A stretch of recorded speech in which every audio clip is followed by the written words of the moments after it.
Assalamualaikum warahmatullahi wabarakatuh. Bismillahirrahmanirrahim. Pada kesempatan kali ini, pembahasan kita adalah tentang kebenaran. Anatomi atau komponen ilmu itu dibangun dari realita alam semesta. Jadi alam semesta ini menjadi objek dari filsafat itu sendiri. Nah, komponen ilmu atau pengetahuan itu merupakan aspek dinamis dari perwujudan ilmu yang bersifat abstrak, kemudian general, yang komponen-komponen ilmu tersebut itu tersusun dari realita atau sesuatu yang konkret, dan juga ada alam abstrak atau ilmu itu sendiri. Karena kalau kita bicara ilmu itu bicara abstrak, ya, karena ada di dalam pikiran kita. Nah, komponen-komponen yang menjembatani dari hakikat dari pengetahuan atau ilmu itu sendiri, itu yang pertama ada fenomena, yang kedua ada konsep, yang ketiga variabel, yang keempat proposisi, dan yang kelima fakta dan teori. Ya, jadi ini merupakan komponen-komponen ilmu pengetahuan. Nah, apa saja? Yang pertama fenomena. Fenomena itu kejadian atau gejala yang ditangkap oleh indera manusia dan dijadikan masalah. Jadi apapun yang ditangkap, dipikirkan oleh manusia melalui indera, itu menjadi sebuah objek masalah. Misalnya tentang fenomena gempa bumi. Nah, ini bisa jadi sebuah masalah. Ya, artinya kenapa terjadi gempa bumi? Nah, dan itu bisa ya diwujudkan dalam metode ilmiah. Jadi bukan mitos. Karena selama ini mungkin orang-orang dulu ya, gempa bumi itu adanya mitos, ada binatang yang namanya linu itu yang ada di perut bumi. Ketika binatang itu bergerak, maka orang menyebutkan dengan linu, ada linu. Itu sebuah mitos. Nah, mitos ini ya, ini terus-menerus diyakini. Sama halnya misalnya ketika terjadinya siang dan malam, itu karena berputarnya matahari mengelilingi bumi. Artinya bumi itu menjadi poros pusat dari inti alam. Dan ini diyakini ya berabad-abad ya tentang bumi itu menjadi poros pusat dari alam semesta. Nah, kemudian ini terbantahkan dalam teori yang berkembang ya, yang diteliti oleh para ilmuwan. Akhirnya yang terjadi bukannya bumi yang menjadi poros pusat dari alam semesta, tapi matahari. Nah, bumi itu hanya mengelilingi matahari. Dia berputar pada porosnya, mengelilingi matahari, ya. Nah, itu orang menyebutnya dengan setahun, 365 hari. Nah, ini ada sebuah fenomena. Banyak fenomena-fenomena alam yang itu menjadi sebuah masalah. Kemudian ada konsep. Konsep itu istilah atau simbol yang mengandung pengertian singkat dari fenomena atau abstraksi dari fenomena. Jadi simbol yang yang ada di dalam fenomena itu namanya konsep. Ya. Nah, kemudian ada lagi variabel.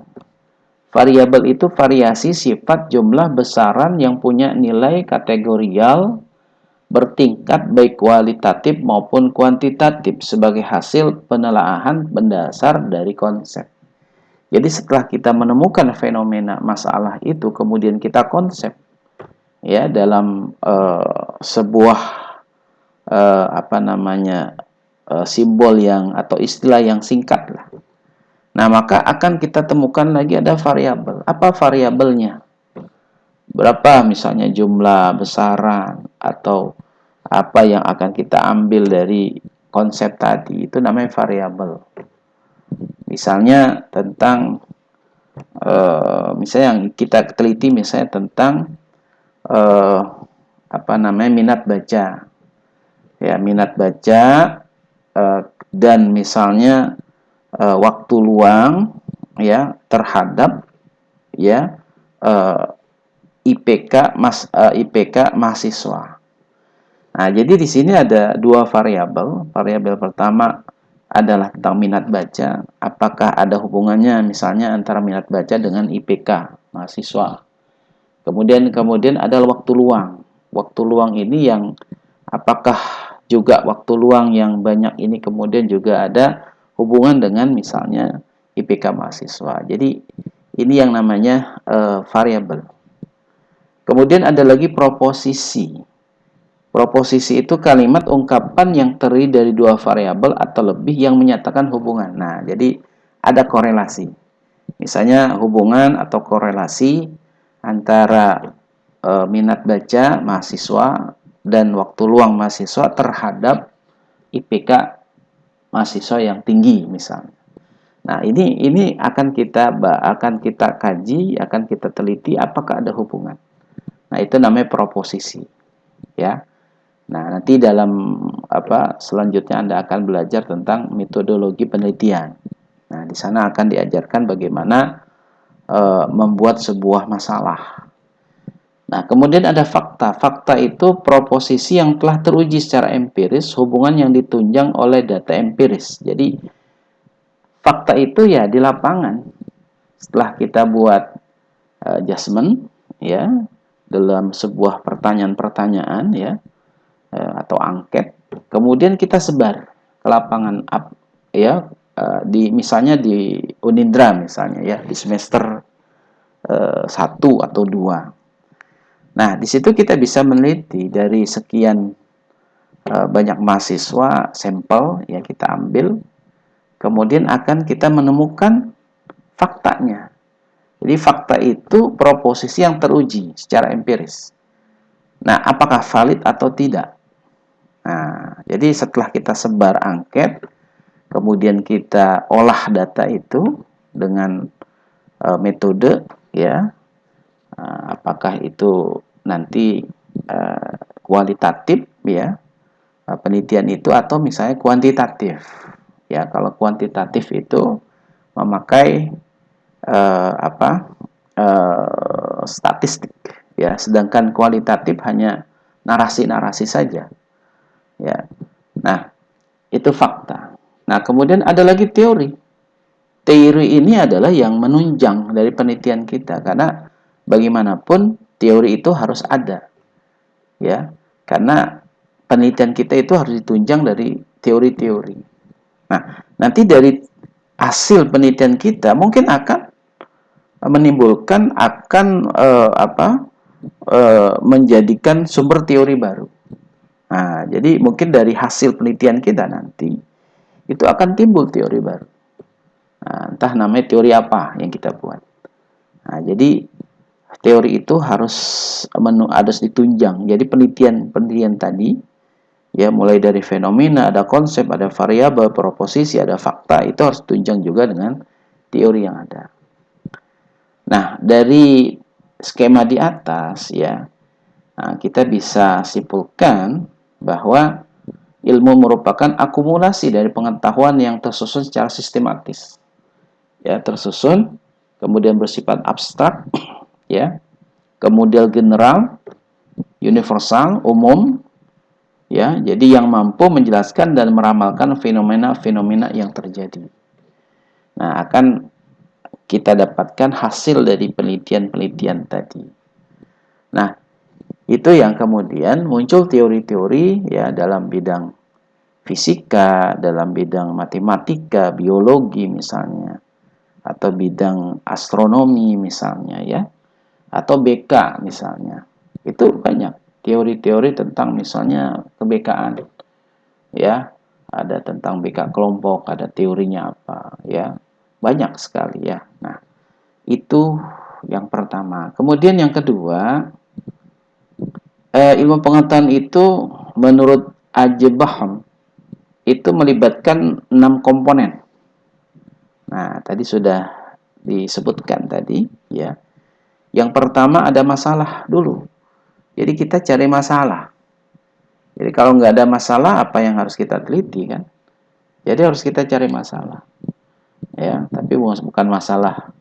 Jadi keributan ya, mengundang masalah keributan. Tapi masalah-masalah yang artinya secara ilmiah, ya.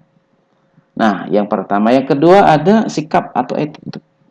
Yang ketiga ada metodenya, ada aktivitas atau activity, dan yang kelima kesimpulan atau conclusion, ya, conclusion, dan yang keenam pengaruh atau efek. Jadi ini yang melibatkan 6 komponen dalam ilmu pengetahuan. Nah, tadi saya sudah singgung ya masalah, ya, itu terkait ada 3 ya masalah ini. Yang pertama terkait dengan komunikasi, ya, kedua sikap ilmiahnya dan metode ilmiah. Nah, contoh misalnya tidak ada masalah yang disebut ilmiah kecuali masalah tersebut bisa dikomunikasikan kepada orang lain. Jadi ketika kita mendapatkan sebuah masalah, kita harus konsultasikan dulu pada orang lain, misalnya kepada dosen kita, ya, atau senior-senior kita. Bagaimana masalah ini misalnya? Itu perlu ada komunikasi. Jadi jangan kita sendiri ya tanpa ada komunikasi dengan orang lain. Jadi harus ditanyakan lah ya kepada orang-orang yang memang bidangnya, yang ahli dalam bidangnya. Kemudian yang kedua misalnya, maka belum dianggap ilmiah. Tidak ada masalah yang pantas disebut ilmiah kecuali masalah tersebut sudah dihadapkan pada sikap ilmiah. Jadi setelah ada masalah, kemudian ada sikap ilmiah kita. Nah, itu dengan 6 komponen tadi itu ya. Nah, kemudian tidak ada masalah yang pantas disebut ilmiah kecuali dengan terkait metode. Jadi sikap ilmiah, kemudian metodenya. Jadi tanpa metode kita juga ibarat ya kita berjalan tanpa arah. Jadi metode ini yang mengarahkan kita. Dengan kita menggunakan metode apa dalam penelitian kita misalnya. Nah, yang kedua ada sikap attitude, ya, sikap ilmiah. Yang menurut Baham juga ada 6 ciri. Yang pertama ada keinginan, ada spekulasi, ya semuanya berawal dari spekulasi ya. Jadi karena kita ingin mendapatkan kebenaran itu. Nah, kemauan yang ketiga kemauan untuk berlaku objektif. Jadi objektif itu apa adanya. Jangan sangka-sangka aja gitu ya. Kemudian terbuka. Jadi sikap ilmiah itu ya harus terbuka, nggak boleh tertutup. Makanya penelitian itu harus terbuka, pasti baca banyak orang, ya harus dipublikasikan. Yang kelima kemauan untuk menangguhkan penilaian. Jadi kita nggak langsung menjustifikasi, tapi ya lewat tadi ya urutan-urutan tadi. Nah, kemudian yang keenam bersifat sementara. Jadi namanya penelitian, hasilnya itu enggak artinya enggak selamanya. Bisa saja ada hasil penelitian kemudian terbantahkan dengan penelitian terbaru. Nah, yang terbaru pun itu bisa jadi usang dengan adanya penelitian-penelitian berikutnya. Jadi bersifat sementara. Jadi penelitian kita itu bisa diteliti lagi oleh orang lain. Teori yang kita kita buat misalnya hasil penelitian kita itu bisa terbantahkan dengan penelitian yang setelahnya. Nah, itu bisa terjadi, ya. Nah, kemudian yang ketiga, ya ini silakan Anda baca penjelasan tadi ya. Tentang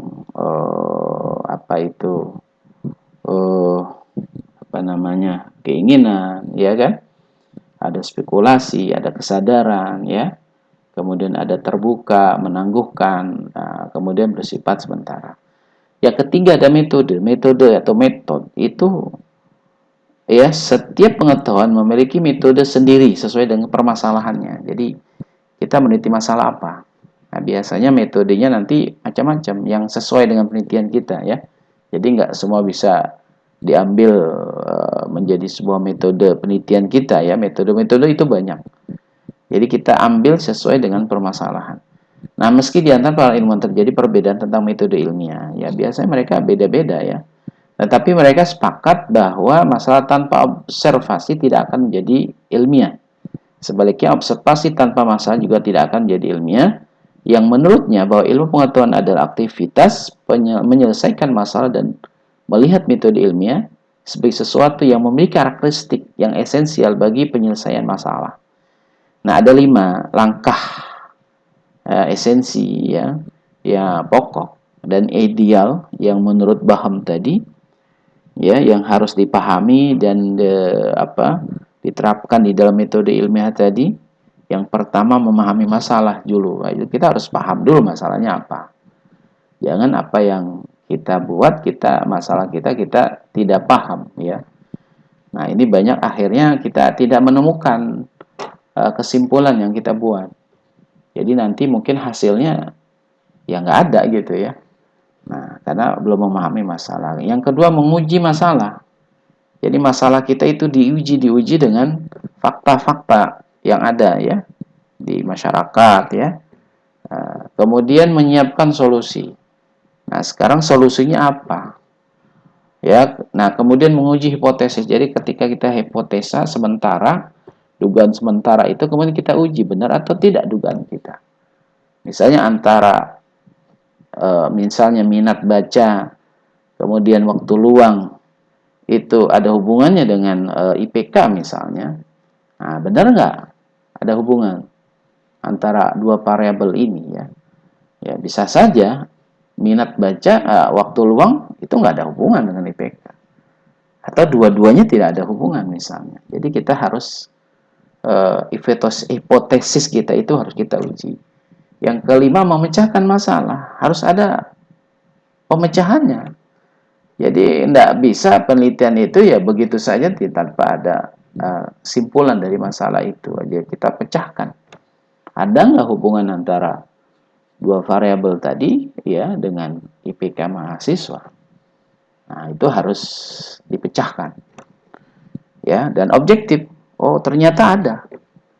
Ya, setelah diteliti ya di Unindra, di mahasiswa BK misalnya, di prodi BK, sehingga menimbulkan sebuah teori baru misalnya tentang minat baca.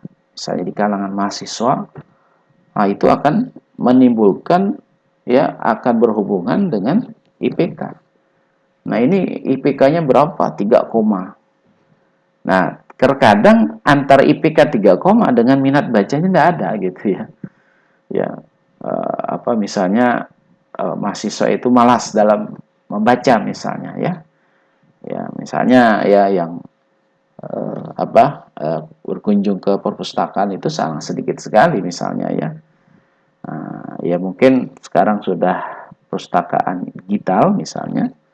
Ya mungkin mahasiswa lebih banyak membuka HP yang di situ ada media-media sosial ya, tanpa membaca perpustakaan digital, membuka atau mengakses perpustakaan digital.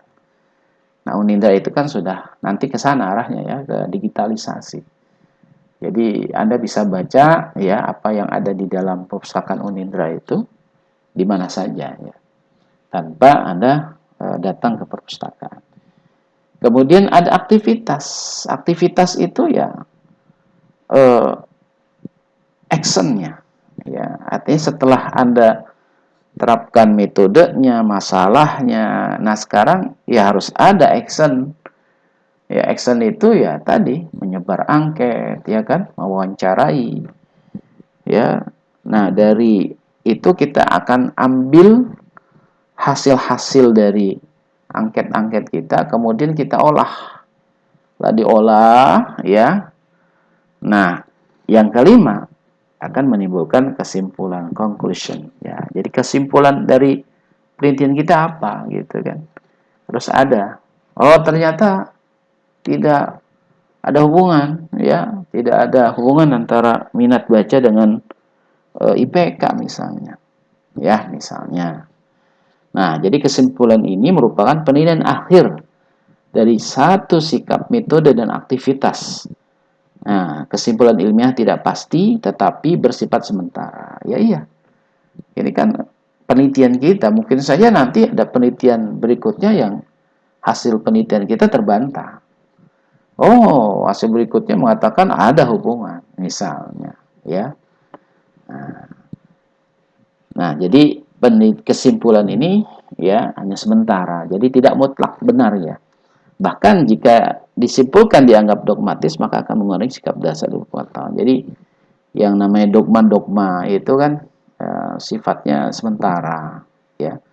Dan namanya dogma itu ya enggak, ya bisa bisa bisa terjadi, bisa tidak gitu kan. Nah, pada dasarnya ilmu pengetahuan itu bersifat tidak stabil. Setiap generasi berhak untuk menginterpretasikan kembali tradisi ilmu pengetahuan itu, ya. Kita bisa aja membongkar ada teori yang mengatakan seperti ini misalnya. Kita bongkar dengan penelitian kita, apa benar teori ini.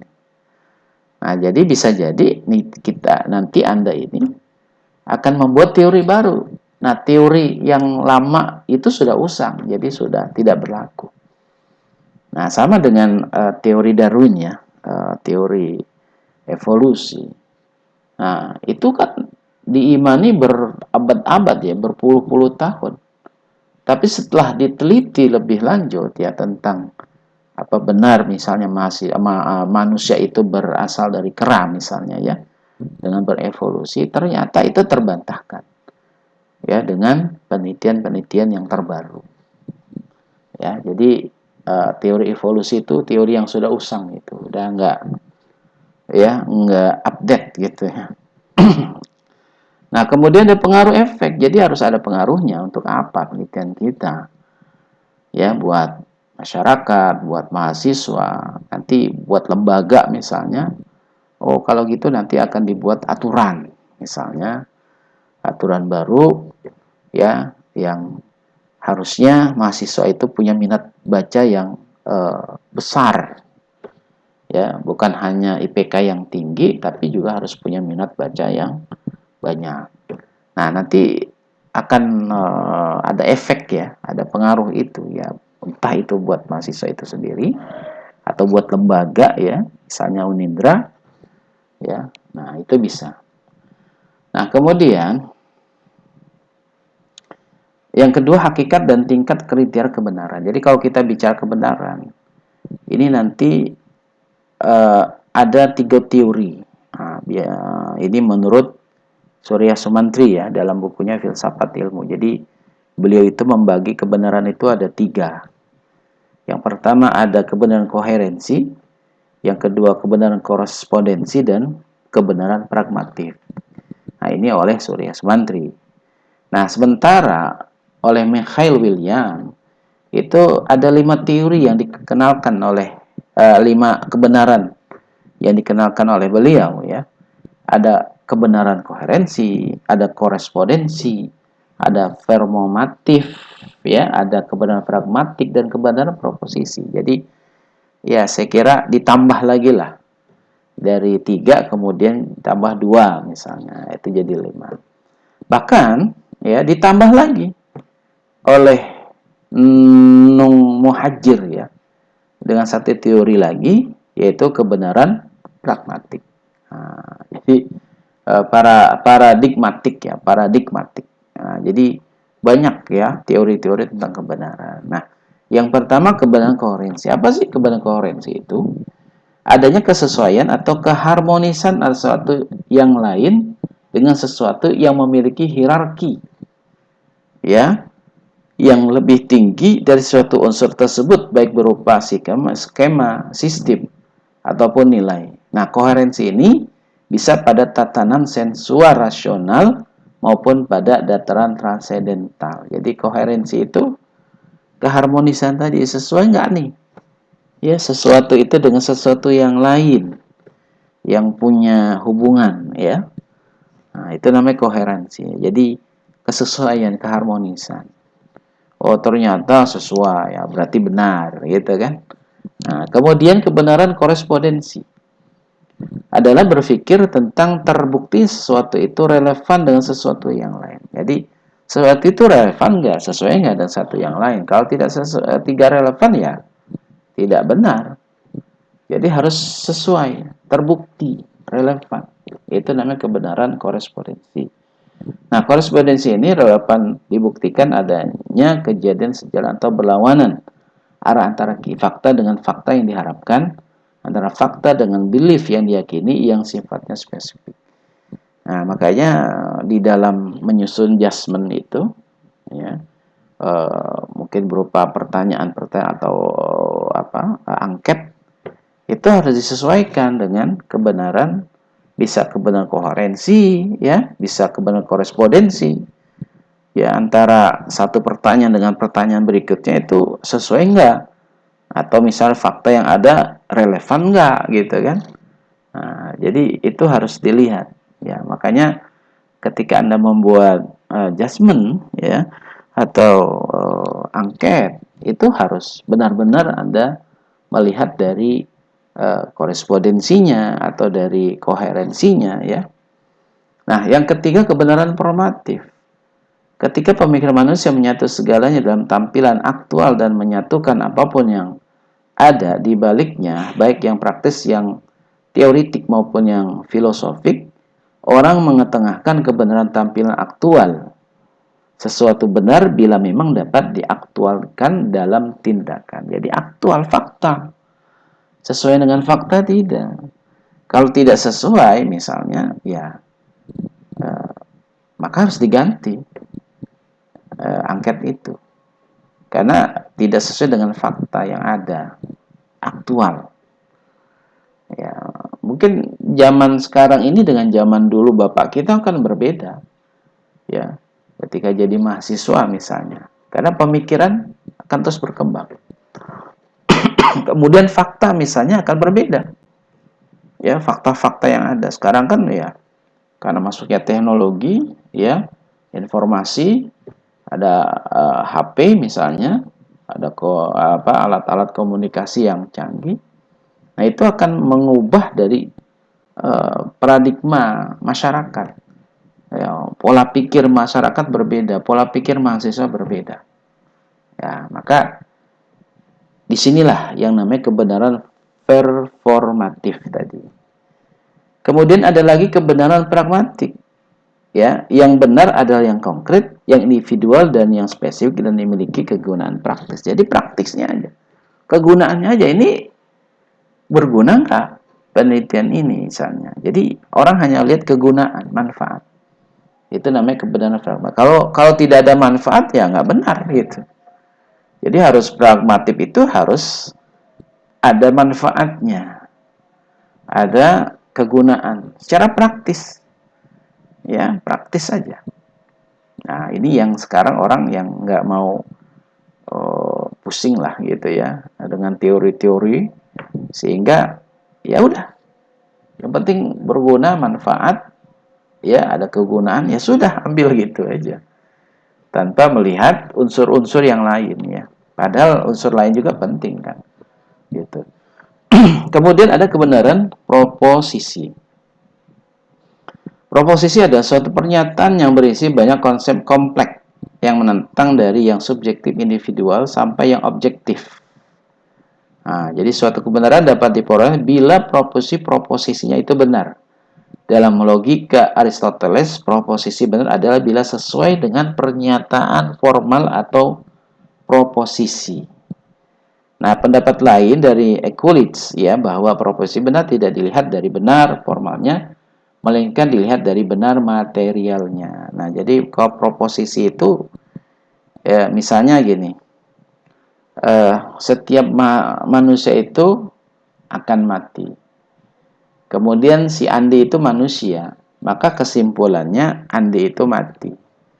Nah, jadi dilihat dari proposisinya. Kalau proposisinya benar, maka hasilnya benar kesimpulannya. Setiap manusia mati, benar nggak? Benar. Andi manusia, ya benar. Maka Andi mati gitu kan. Nah, itu namanya proposisi. Kemudian ada kebenaran struktural dan paradigmatik. Nah, kebenaran struktur paradigmatik ini merupakan perkembangan dari kebenaran korespondensi tadi yang di atas. Sampai sekarang analisis regresi, analisis faktor, analisis statistik lanjut lainnya masih dimaknai pada korespondensi unsur satu dengan unsur yang lain. Ya, jadi kesesuaian itu ya. Pada semestinya keseluruhan struktur tata hubungan itu yang dimaknai karena akan mampu memberikan ekspalansi atau inferensi yang lebih menyeluruh. Jadi dia lebih aktual lagi gitu ya. Nah, jadi tidak ada katanya, tidak ada subjektifnya. Jadi memang kebenaran struktural paradigmatik itu lebih kepada kebenaran korespondensi yang lebih mendalam lagi. Jadi kesesuaian itu dilihat dari berbagai macam sisi ya. Nah, itu tentang kebenaran. Nah, terakhir di sini ada fungsi dari ilmu pengetahuan ilmiah tadi. Jadi kalau kita urutkan tadi ya, mulai dari kebenaran yang ada di dalam ilmu pengetahuan itu, karena memang tujuan daripada ilmu itu adalah untuk mencari kebenaran. Jadi hakikat kebenaran. Nah, itu tujuan daripada filsafat. Nah, ilmu itu dilahirkan dari filsafat. Filsafat melahirkan ilmu-ilmu pengetahuan. Jadi dari hakikat kebenaran maka ilmu pengetahuan itu juga harus benar. Ya biarpun tadi kebenaran itu sifatnya nisbi ya, sementara. Kalau kebenaran mutlak ya milik Tuhan tentunya ya, bukan milik manusia. Pemikiran manusia itu bisa benar bisa salah. Tapi kalau sudah kebenaran yang berasal dari nabi, kebenaran yang berasal dari Tuhan itu pasti benar. Ya, tidak mungkin Tuhan salah, ya. Nah, nabi pun misalnya dalam Islam itu kan ada hadis. Nah, hadis pun ya diteliti oleh para ulama nanti banyak derajat. Ada hadis sahih. Sahih itu ya pasti 99% itu benar. Hasan itu di bawah sahih, dia taruhlah 80-70%. Nah, sedangkan ada dhaif. Dhaif itu ya lemah. Artinya bisa 50-50. Artinya hadis itu bisa berasal dari Nabi atau hadis itu juga bukan berasal dari Nabi. Itu namanya dhaif. Nah, nanti di bawah dhaif kan ada munkar, macam-macam. Ya, ada paling terakhir ada hadis maudhu, hadis yang palsu yang artinya hadis itu sudah ya dianggap bahwa itu bukan hadis. Karena hadis palsu lah. Jadi bukan Nabi yang ngomong, tapi mungkin orang yang dianggap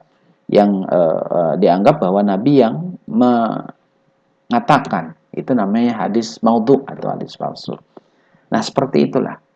Nah, maka fungsi ilmu pengetahuan ilmiah itu bisa menjelaskan fenomena-fenomena ya alam, ya termasuk manusia yang ada di dalam alam itu, termasuk meramal ya bisa, karena seperti meramal hujan ya kan,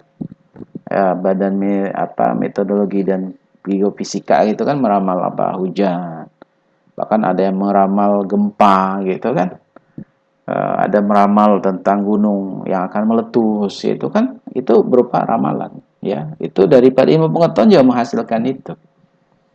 Kemudian mengkontrol, jadi mengkontrol itu ya artinya ilmu pengetahuan itu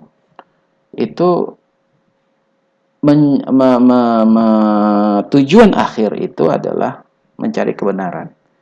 Jadi dalam mencari kebenaran itu, maka disitulah nanti akan kita fungsinya adalah mengontrol ya masalah-masalah tadi, apa benar atau tidak, ya kan, apa sesuai dengan ilmiah atau tidak. Nah, inilah sikap atau daripada fungsi dari ilmu pengetahuan ilmiah. Makanya harus sesuai dengan ilmiah. Jadi syarat ilmu pengetahuan itu ya harus ilmiah. Jadi kalau pengetahuan yang tidak ilmiah, atau misalnya mitos, katanya gitu, kata siapa kita nggak tahu juga kan.